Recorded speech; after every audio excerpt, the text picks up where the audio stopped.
జై Sriram.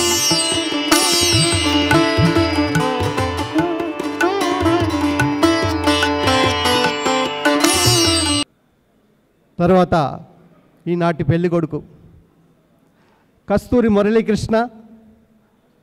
South central రైల్వేలో మొన్నటి వరకు ఉద్యోగం చేసి పదవీ విరమణ చేశారు. అలా కనిపించడు కానీ అప్పుడే నీకు 60 ఏళ్ళ అనిపిస్తుంది. సో మంచి కథా రచయిత. కలహన కాశ్మీర రాజతరంగిణి కథలు రాశారు. ఉజ్వల భారత మహోజ్వల గాథలు రాశారు. విచిత్రం ఏంటంటే నాన్ అకాడమిషియన్సే ఎక్కువ చరిత్ర గ్రంథాలు మనకు అందించారు. ముదిగొండ శివప్రసాద్ గారు కానీ, లేదా ఎంవిఆర్ శాస్త్రి గారు లాంటి వారు, యోగి భాస్కర్ యోగి గారు లాంటి వారు. సో కస్తూరి మురళీకృష్ణ గారు కూడా అనేక చారిత్రక నవలలు రాశారు. 1857 మనం మరవకూడని మహాయుద్ధం అంటూ ఒకటి, వ్యక్తిత్వ వికాస పుస్తకాలు, తీవ్రవాదంపై 2009లోనే ఆయన ఒక అద్భుతమైన పుస్తకం రాశారు, 200 పేజీల పైగా పుస్తకం. సో వారు ఈ పుస్తకాన్ని అనువదించారు. దాని ఆవిష్కరణ కోసం మనంతా వచ్చాము. కస్తూరి మురళీకృష్ణ గారి స్పందన. చాలా శ్రమపడి ఈ పుస్తకాన్ని అనువదించడం, పుస్తకం రూపం పర్మిషన్ రాగానే పరిగెట్టుకుంటూ పుస్తకాన్ని తయారు చేయడం. ధన్యవాదాలు మీకు అందరికీ. నమస్కారం. సాధారణంగా ఒక సామెత ఉంది, writing is a lonely job. రచయిత తన ఇంట్లో, తన గదిలో ఒక మారుమూల ప్రపంచానికి దూరంగా తనలోకి తాను చూసుకుంటూ రచన చేస్తాడు. కానీ ఆ రచన 10 మందికి చేరాలంటే రచయిత ఒక్కడి వల్ల కాదు. ఎండ్ ఆఫ్ అన్ ఎరా నేను అనువాదం చేశాను, మా సంచిక పత్రికలో సీరియల్గా వేశాను. దానికి విద్యాభవన్ వాళ్ళు పర్మిషన్ ఇచ్చారు. పర్మిషన్ ఏమి ఇచ్చారంటే to translate and to serialize only. So ఇప్పుడు ఇది పుస్తకంలాగా వెయ్యాలి. పుస్తకంలాగా వెయ్యాలంటే మళ్ళీ పర్మిషన్ కావాలి. సో పర్మిషన్ కోసం నేను కరెస్పాండెన్స్ మొదలుపెట్టి యాక్చువల్గా సెప్టెంబర్ 17, 2023లో ఈ పుస్తకం పబ్లిష్ చేయాలని నా ఆలోచన. వారికి ఉత్తరం రాశాను, సెప్టెంబర్ 17 దగ్గర వస్తుంది, చాలా ప్రాధాన్యమైన రోజు, ఈ పుస్తకానికి చాలా రిలవెన్స్ ఉంటుంది, మీరు పర్మిషన్ ఇస్తే నేను అప్పట్లోపల పుస్తకం తయారు చేస్తాను అన్నాను. కానీ వాళ్ళు డోంట్ ప్రెషరైజ్ అస్ అని ఒక మెసేజ్ పెట్టారు. So I kept quiet. తర్వాత మళ్ళీ ఇక్కడ సికింద్రాబాద్ వాళ్ళకి పర్మిషన్ అడగమన్నారు, ఇక్కడ పర్మిషన్ అడిగాను. సంవత్సరం అయిపోయింది, 23 అయిపోయింది, 24 వచ్చేస్తుంది. ఓ రోజు మా పెద్దన్నయ్య, రాకా సుధాకర్ మా పెద్దన్నయ్య, సో వాడు మామూలుగా మేము మాట్లాడుతుంటే ఇది చెప్పాను, మళ్ళీ సెప్టెంబర్ 17 వస్తుంది, పుస్తకం ఇంకా కాలేదు అని. విద్యాభవన్ పర్మిషన్ కోసం నువ్వు ఇంతసేపు ఎదురు చూడటం ఎందుకు, హనుమాన్ చౌదరి గారు ఉన్నారు కదా అన్నారు. సో హనుమాన్ చౌదరి గారి దగ్గరికి వెళ్ళాలంటే నన్ను తీసుకెళ్లేది శర్మ గారు, బిఏ శర్మ గారు. ఇది చెప్పలేదు వారు ఆరంభంలో చెప్పినప్పుడు. సో శర్మ గారికి ఫోన్ చేశాను, హనుమాన్ చౌదరి గారు అపాయింట్మెంట్ తీసుకున్నాము, నేను శర్మ గారు సంతోష్ కుమార్ వెళ్ళాము. సో అప్పుడు చెప్పారు మామూలుగా మాటల్లో, జేడి లక్ష్మీనారాయణ గారు తెలుసా అని అడిగారు. తెలుసు అన్నాము. సో వారు కాకినాడలో బాంబే విద్యాభవన్కి ఉన్నారు, సో వారి ద్వారా కూడా అవుతుందని చెప్పి బిఎస్ శర్మ గారే మొత్తం అనుసంధానం చేశారు లక్ష్మీనారాయణ గారితో మాట్లాడి. ఇది ప్రథమంగా నేను లక్ష్మీనారాయణ గారిని చూడటము మాట్లాడటము మొత్తం శర్మ గారు తీసుకుని మా ఇద్దరి మధ్య కరెస్పాండెన్స్ జరగటం అంతా ఆయన వల్లే జరిగింది. ఆ తర్వాత ఇంతలో పాత కరెస్పాండెన్స్ పంపించమని వాళ్ళు మెయిల్ పెట్టారు. పొరపాటున పాత కరెస్పాండెన్స్ అంతా డిలీట్ అయిపోయింది. కనీసం పర్మిషన్ లెటర్ ఉందంటే మా సంచిక మెయిల్ నుంచి కూడా డిలీట్ అయిపోయింది. సో ఎప్పుడో ఒకప్పుడు పంపించడం, ఫస్ట్ మెయిల్ ఉంటే అదొక్కటి పంపించాను. తర్వాత శర్మ గారు చెప్పిన తర్వాత మళ్ళీ ఒక మెయిల్ సంచిక ద్వారా పంపించాము. 2 రోజుల్లో పర్మిషన్ వచ్చింది. సెప్టెంబర్ 6 మాకు పర్మిషన్ లెటర్ వచ్చింది. సెప్టెంబర్ 17న ఈ పుస్తకం సాధ్యమైంది. ఇది కూడా నా ఒక్కడి వల్ల కాలేదు. దీని మొత్తం డిటిపికి మళ్ళీ వర్డ్ ఫైల్లో చేయడం కష్టమని మా కొల్లూరి సోమశంకర్ మొత్తం ప్రింట్ చేసి తీసుకొచ్చాడు. సగం ఆయనే ప్రూఫ్లు చూశాడు, సగం నేను ప్రూఫ్లు చూశాను. మా పబ్లిషర్ సాహితీ ప్రచురణ అడిగితే చేసేద్దామన్నారు. చివరికి 10వ తారీఖు ప్రింటింగ్కి వెళ్ళింది. ఈ మధ్యలో కవర్ ఎలాంటి కవర్ ఉండాలని తర్జన భజనలు జరిగిన తర్వాత నేను అనుకున్నటువంటి కవరు ఎంఎస్కోలో పురుషోత్ కుమార్ మాత్రమే చేయగలడని. సో పురుషోత్ కుమార్ దగ్గరికి వెళ్ళి ఈ కవర్ ఇస్తే కవర్ తయారు చేసిన తర్వాత ఇది పాత ఫోటోని ఇలా చేసేటప్పటికి సర్దార్ పటేల్ ముఖం కనపడటం లేదు. సో సర్దార్ పటేల్ ముఖం కనపడటం లేదని మళ్ళీ ఒక ఆబ్జెక్షన్ వచ్చింది. సో ఆయన ముఖం కనపడాలంటే ఏం చేయాలి? మళ్ళీ ఒక ఆర్టిస్ట్ బొమ్మ గీసి ఇచ్చారు. ఆ బొమ్మలోంచి సర్దార్ పటేల్ ముఖాన్ని మళ్ళీ తీసి ఇక్కడ అతికించి మొత్తం చివరికి ఇప్పుడు సర్దార్ పటేల్ ముఖం కనిపించేట్టు చేశాం. దీనివల్ల మరొక 2 రోజులు డిలే అయింది. సో చివరికి మా కాపీలు సోమవారం సాయంత్రం అందాయి. సో ఇలా ఈరోజు ఈ పుస్తకావిష్కరణ వెనుక రాసింది నేను, అనువాదం చేసింది ఒక్కడిని ఇంట్లో కూర్చొని అనువాదం చేసి ఉండొచ్చు, కానీ ఈరోజు మీ దగ్గరికి రావటం వెనుక ఇంతమంది సహృదయత ఉంది. సో మనకు పాలో కోలో ఆల్కెమిస్ట్లో అంటాడు, సంకల్పం కనుక సత్యమైనదైతే ప్రకృతి దానికి ప్రోత్సాహం ఇస్తుంది, అది సిద్ధించేట్టు చేస్తుందని. దానికి నిరూపణ ఈరోజు ఈ పుస్తకావిష్కరణ జరగటము. ఈ పుస్తకం గురించి తెలియగానే ప్రజ్ఞాభారతి వారు మేము ఆవిష్కరిస్తామనటము, ఈ కార్యక్రమాన్ని సాధ్యం చేయటము, ఈరోజు సమయానికి కార్యక్రమం ఆరంభమైంది. ఈరోజు మీ దగ్గరికి పుస్తకం వస్తుంది. ఇక రెండవ విషయం, ఈ పుస్తకం గురించి నేనేం చెప్పను, చెప్పేవాళ్ళందరూ చెప్పేశారు. కానీ ఈ పుస్తకం చదువుతుంటే మనము ఒక గతించిన చరిత్రని చదువుతున్నామన్న భావన రాదు. ఇప్పుడు మన కళ్ళెదుట మనం అనుభవిస్తున్న చరిత్రను మనం చదువుతున్నట్టు అనిపిస్తుంది. మీకు ఇంకొక విషయం చెప్పాలి. కశ్మీరు చరిత్ర కనుక మనం చూస్తే Jonaraja he is the first eye witness to ఒక రకంగా ఒక జాతి మీద జరిగేటువంటి మానవ హననానికి మొట్టమొదటి ఐ విట్నెస్ జోనరాజు. ఈ విషయం చాలామంది మనకు ప్రచారంలోకి రాలేదు. ఆయన కూడా కశ్మీర్ రాజతరంగిని రాశారు కల్లండి తర్వాత. సో అలాగే ఆ కశ్మీర్ రాజతరంగిని చదువుతుంటే కూడా ఈనాటి పరిస్థితులు కళ్ళ ముందు కనిపిస్తాయి. ఎలాగంటే మత మార్పిళ్ళు జరుగుతూనే ఉంటాయి, అది సాధారణమే. కానీ ఎప్పుడైతే ఈ మత మార్పిడికి వ్యతిరేకత భారతీయుల నుంచి వచ్చిందో దానికి మరొక పద్ధతి ఉంటుంది. లల్లాదేవి అనే ఆవిడ శైవాన్ని మామూలు కశ్మీర్లకు అర్థమయ్యేటువంటి పదాల్లో చెప్పుకుంటూ వెళ్తుంటే ఎక్కడ వీళ్ళు అటు వెళ్తారేమో అని ప్రపంచంలో ఇస్లాంలో ఎక్కడా లేనటువంటి ఒక విశిష్ట వ్యవస్థ కశ్మీర్లో ఉంది. అది ఋషి వ్యవస్థ. ఇస్లాంలో ఋషులను ఊహించగలరా? సో ఒక ఋషి వ్యవస్థ ఏర్పాటయ్యి ఆ ఋషి మన వచనాలు లాంటి వచనాలు చెప్పుకుంటూ అటు వెళ్ళే వాళ్ళని ఇటు ఆకర్షించడం మొదలుపెట్టాడు. ఈ పుస్తకం చదువుతుంటే నేను ఒక సంఘటన చెప్తాను, మన కళ్ళ ముందు జరుగుతున్నది మీకు కనిపిస్తుంది.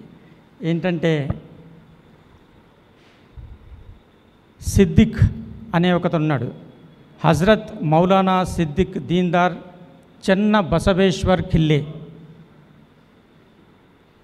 హజరత్ మౌలానా సిద్దిక్ దీన్దార్ చెన్న బసవేశ్వర్ ఖిల్లే. ఆయన హిందువులకి లింగాయత్ కులాన్ని ఏర్పాటు చేసిన చెన్న బసవేశ్వరుడి అవతారంలా ప్రచారం చేసుకున్నాడు. సో మీకు వేరే ఇప్పటి దేవుడు ఎవరైనా గుర్తొస్తే తప్పు నాది కాదు. వీరి సర్వత దేవతల జాబితాలో నిజాం ప్రధాన స్థానం ఆక్రమించాడని ప్రత్యేకంగా చెప్పనవసరం లేదు. వీరి ప్రకారం భారతీయ పురాణాల ప్రకారం ధర్మమూర్తి అయిన ధర్మరాజు అవతారం నిజాం. ఇది నిజానికి నవ్వే విషయం కాదు, ఐఎమ్ సారీ. సిద్దిక్ కేంద్ర కార్యాలయం హైదరాబాద్లో ఉండేది. ఆయన అనుచరుల సంఖ్య 500. ముస్లిం దైవ ప్రచారకుల్లా వీరు ఆకుపచ్చ టోపీ ధరించేవారు. కాషాయ వస్త్రాలు హిందూ సాధువుల్లా వేసుకునేవారు. మనం పూజించే ఒక సాధువు గుర్తొస్తే తప్పునాది కాదు. సిక్కుల్లా గడ్డం పెంచేవారు. గ్రామంలో ఉద్విగ్న పరిస్థితులు నెలకొన్నప్పుడు హిందువులకు వ్యతిరేకంగా ముస్లింలకు దారి చూపేవారు. హిందూ ఆస్తులను కొల్లగొట్టే సమయంలో రజాకార్ల దుస్తులు ధరించేవారు. సో ఇది కళ్ళ ముందు కనిపిస్తుంది, మనకి నిత్యం అనుభవిస్తున్నాం. ఇలాంటి సంఘటనలు ఉంటాయి దీనిలో. ఇది చదువుతుంటే నిజానికి హైదరాబాదు విముక్తి పొందిందా అన్న అనుమానం వస్తుంది. మన కళ్ళ ముందు ఇలాంటి సంఘటనలు చూస్తున్నాము, ఇవన్నీ జరుగుతున్నాయి. దీనిలో ప్రతి ఒక్క సంఘటనకి మీరు ప్రస్తుత సమకాలీన సమాజంలో మనం అనుభవిస్తున్న ప్రతి ఒక్క సంఘటన కొరిలేట్ అవుతారు. ఇంకొక చిన్న సంఘటన చెప్తాను. మనకి జాఫర్ తెలుసు, బహదూర్ షా జఫర్. ఆయనకి 1857 వార్లో ఎలాంటి పాత్ర లేదు, దిష్టిబొమ్మ. సైనికులు వెళ్ళారు, ఢిల్లీని ఆక్రమించుకుని నువ్వే రాజు అన్నాడు. ఆయన రాజుని సూటు బూటు ధరించేసి వచ్చేసాడు. ఆయనకి ఏమీ లేదు పాత్ర. బ్రిటిష్ వాళ్ళు మళ్ళీ తిరిగి గెలుచుకున్నారు. నాకేం సంబంధం లేదు, వాళ్ళు రాజు ఉండమన్నారు, నేను రాజుగా ఉన్నాను, నాకేం సంబంధం లేదన్నాడు. నిజాం స్వతంత్ర రాజ్యం స్థాపించాలనుకున్నాడు, దానికోసం చేయగలిగినన్ని కుట్రలన్నీ చేశాడు. కానీ ఎప్పుడైతే భారత సైన్యం వచ్చిందో I'm left alone by scoundrels అన్నాడు. అని నేరమంతా మన వేసేసాడు. ప్రస్తుతం ఏదో అంతా సుఖంగా శాంతంగా ఉండగా ఇజ్రాయెల్ మీద దాడి జరిగింది. వాళ్ళు తిరిగి కొడుతున్నారు. కొడుతుంటే ఎప్పుడైతే ఇజ్రాయెల్ మీద దాడి జరిగిందో, ఎవరైతే సంబరాలు చేసుకున్నారో, ఈ రోజు వాళ్ళు మాకేం తెలీదు, హమాస్ వాళ్ళు కొట్టారు, మా మీద ఇజ్రాయెల్ వాళ్ళు దాడి చేస్తున్నారంట. అదే మనస్తత్వం. మీకు ఇది చదివితే తెలుస్తుంది, అదే మనస్తత్వం. కాబట్టి ఇవన్నీ చదివితే ఇది చరిత్ర పుస్తకం కాదు, ఇది ఒక అత్యద్భుతమైన గ్రంథం. ప్రతి ఒక్కరూ చదవచ్చు, ప్రతి ఒక్కరూ చదవచ్చు. ఇది మున్షీ గారు చాలా గొప్పగా రాశారు ఈ పుస్తకాన్ని. నేను కేవలం దానికి తెలుగులో భావాన్ని అనువాదం చేశాను. ఈ పుస్తకంలో ఏ గొప్ప ఉన్నా అది మున్షీ గారికే తెలుస్తుంది. వ్యక్తిగతంగా మున్షీ గారిని నేను చాలా అభిమానిస్తాను. ఎందుకంటే విశ్వనాథ సత్యనారాయణ గారి రచనలో నాకు తెలిసిన పరిచయమైన వేదాలు ఉపనిషత్తులకి మొట్టమొదటగా భవన్స్ పబ్లిష్ చేసిన పుస్తకాల ద్వారానే నేను చదవగలిగాను. ఆ తర్వాత వీరు ప్రచురించిన హిస్టరీ బుక్స్ మహాద్భుతమైనవి. మున్షీ రాసిన ట్రిలజీ, గుజరాత్ ట్రిలజీ చాలా గొప్పది. అది మొత్తం ఆ సమయంలో అనేక భాషల్లో సాహిత్యాన్ని ప్రభావితం చేసి ఏ ఏ ప్రాంతాల వారు ఆ ప్రాంతాల గొప్పతనాన్ని చెప్పుకుంటూ నవలలు రాశారు, తెలుగులో కూడా రాశారు. అస్మిత అనే పదం ఏదైతే ఉంటున్నామో ఆ పదం కాయిన్ చేసింది మున్షీ గారే. Is a man ahead of his times. So ఇదంతా అయిన తర్వాత ఇందాక చెప్పారు మున్షీ గారు కరెక్ట్గా ఈ పోలీసు చర్య జరుగుతున్నప్పుడు 102 జ్వరంలో ఉన్నారు. అయినా సరే ఆయన అదంతా రాశారు. ఆయన అంతకు ముందు రోజు దాదాపుగా ఆయనను చంపడానికి సిద్ధంగా పోలీసులు పట్టుకొచ్చారు, తుపాకులు పట్టుకొని వచ్చారు రజాకారులు అండ్ హైదరాబాద్ సైనికులు. దాన్ని కూడా ఆయనకి తట్టుకొని నిలబడ్డారు. దానికి ఆయనకి శక్తినిచ్చింది భగవద్గీత. సో ఈ నిజాము రాజప్రముఖ అయిపోయాడు, మున్షీ ఇక్కడి నుంచి వెళ్ళిపోయాడు. కానీ మున్షీ గారి మీద దాడి జరుగుతూనే ఉంది, ప్రతి ఒక్కరూ దాడి చేస్తున్నారు. ఇప్పుడు నేను చదివే ఇన్సిడెంటు మీకు ప్రస్తుతం ఎవరైనా గుర్తుకొస్తే అది కూడా నా దోషం కాదు. ఇవాళ వారి పుట్టినరోజు కూడా. సో పలు పత్రికలు, వార్తాపత్రికలు నాపై బాధ్యతారహితమైన, అర్ధరహితమైన ఆరోపణలు చేస్తూ వార్తలు రాశాయి. నాపై జరుగుతున్న దాడికి బాధతో, కోపంతో సర్దార్కు ఉత్తరం రాసింది నా భార్య, మున్షీ గారి భార్య సర్దార్కు. ఈయన ప్రాణాలు పణంగా పెట్టి దేశం కోసం ఇంత పనిచేస్తే ఇప్పుడు అందరూ దాడి చేస్తున్నారని. అక్టోబర్ 8న సర్దార్ ఆమెకు సమాధానంగా ఉత్తరం రాశారు. 5వ తారీఖున మీరు రాసిన ఉత్తరం అందింది. ఉత్తరంతో పాటు పంపిన వార్తాపత్రిక కటింగులు అందాయి. ఈ పత్రికలు తరచూ మనపై అడ్డదిడ్డంగా దాడులు చేస్తుంటాయి. అలాంటి దాడులను మనం పట్టించుకోకూడదు. ప్రజలకు సేవ చేసే వారి గురించి చెడుగా మాట్లాడేవారు ఎవరో ఒకరు తప్పనిసరిగా ఉంటారు. అలాంటి వారిపై కోపం తెచ్చుకోకూడదు. మన పని మనం చిత్తశుద్ధితో నిర్వహిస్తున్నంత కాలం ఇలాంటి దూషణలు మనల్ని తాకవు, హాని చేయలేవు. కాబట్టి ఈ విమర్శల్ని మనం పట్టించుకోవద్దు. ఎవరు ఎటువంటి విమర్శలు చేసినా ఎటూ బెదరక తన పని తాను చేసుకుంటూ పోవటమే మన కర్తవ్యం అని మనకు ఒక ఆదర్శం నిలిచి ఉంది.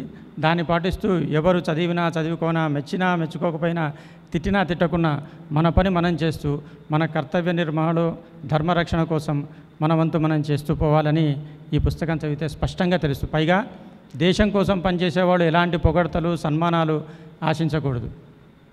విదేశీయుల కోసం పనిచేసే వాళ్ళకి ఫండ్స్ వస్తాయి, మనం మన సొంత డబ్బు ఖర్చు పెట్టుకుని పనిచేస్తాం దేశం కోసం. అది మనకి వాళ్ళకి తేడా. ఇక ఈ పుస్తకం చదవండి. దీనిలో మీ ఇష్టం, మీ అభిప్రాయాన్ని నిర్మోహమాటంగా చెప్పచ్చు. తర్వాత మీరు కనుక మీ అభిప్రాయం రాసి పంపిస్తే మా సంచిక పత్రికలో కూడా నేను ప్రచురిస్తాను. ఇక ఇప్పుడు నాకు ఈ పుస్తకం ఇచ్చేది నాకు చాలా అద్భుతమైన విలువైన బహుమతిగా నేను భావిస్తున్నాను. ఈ పుస్తకం నాకు ఇవ్వడంతో దీని అనువాదం చెయ్యమని ఒక అంతర్గత సూచన అందినట్టు అనిపిస్తుంది. దీన్ని తప్పకుండా తెలుగు అనువాదం అయిపోయిందా? Very good. సో ఎవరైనా నాకన్నా మరీ ముందున్నారు. సాధారణంగా అందరికన్నా ముందు నేను చేస్తూ ఉంటాను, ఇక్కడ వెనకబడ్డానమాట. ఇక త్వరలో ఇది ప్రజ్ఞాభారతిలో నేను పాల్గొన్న మొట్టమొదటి సమావేశము. త్వరలో మనము ప్రజ్ఞాభారతి ద్వారానే ఈ పుస్తక ఆవిష్కరణ కూడా కలుస్తాము. తెలుగులో ఇలాంటి పుస్తకం ఇంత మటుకు లేదు. కల్లోల భారతం మన ప్రధాని నరేంద్ర మోదీ గారు ఆగస్టు 14ని మన దేశ విభజన ఘటనల్ని స్మృతి దినంగా ప్రకటించారు. అయితే దేశ విభజన జ్ఞాపకాలని మనము స్మరించుకోవడంతో మన అయిపోదు, దానికి కారణాలు కూడా విశ్లేషించాలి. అసలు విభజన జరగడానికి కారణాలు ఏంటి అని 622 క్రీస్తు శకం 622 నుంచి 1947 వరకు, అంటే దేశ విభజన జరిగే వరకు మన దేశంలో ఏం జరిగింది అనే ఈ పుస్తకం త్వరలో విడుదలవుతుంది ప్రజ్ఞాభారతి ద్వారానే. అప్పుడు మళ్ళీ కలుద్దాం. నమస్కారం.